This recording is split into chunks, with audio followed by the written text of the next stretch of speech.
så grounding, at få kontakt til vores fysiske krop her og nu, og hvordan den relaterer sig til tyngdekraften, til retning nedad, retning opad, til jorden. Siddende.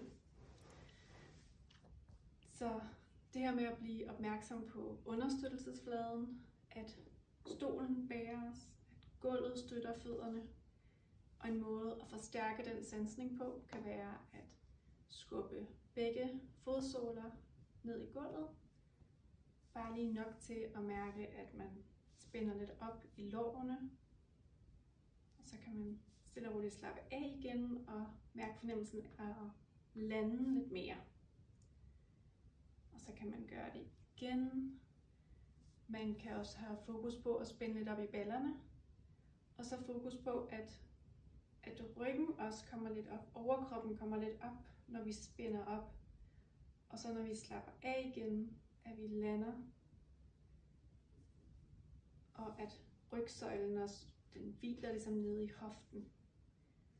Og at vi sidder, og at der er en retning nedad, en tyngde, men der er også vores rygsøjle, der ligesom spirer lidt op fra hoften.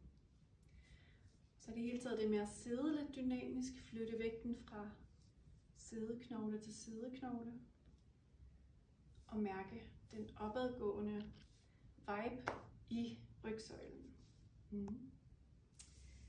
Og så er der fra siddende til stående.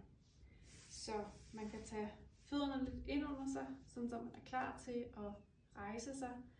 Og så lige komme lidt i kontakt med styrken i kroppen, læne sig tilbage og mærke, hvordan man skal aktivere maven for at holde overkroppen.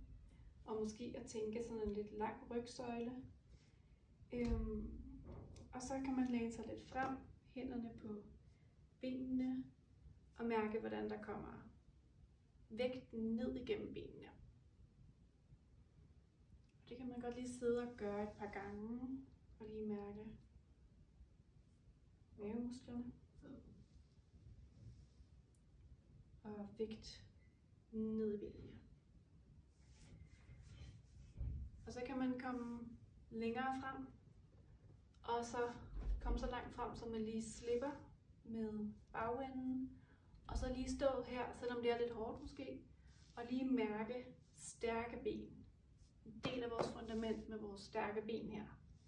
Og så skubbe fra helt nede fra fodsålerne. Og så stille og roligt lad ryggen folde sig ud. Og også lægge mærke til, hvordan at det lige pludselig er nogle omgivelser, vi orienterer os mod. Men kan vi stadigvæk mærke fornemmelsen af fødderne, af fodsålerne.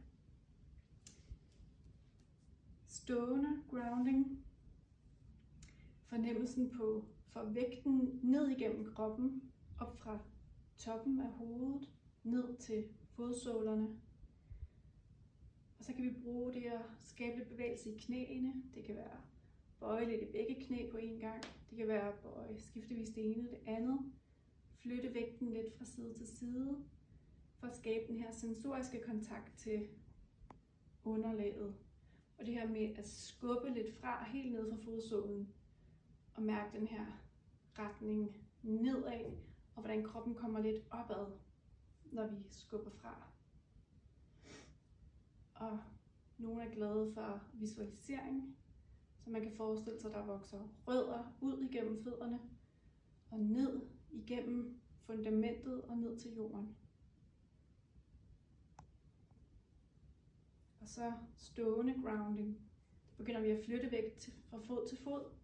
Og hvis man er glad for billedet af rødder, så kan man forestille sig, at man flytter sine rødder og planter dem et nyt sted. Og så læg mærke til, hvordan at vi griber os selv og vores vægt på en fod og fører vægten over til den anden fod. Det kan både være ved at gå langsomt, men det kan også være ved at gå hurtigere.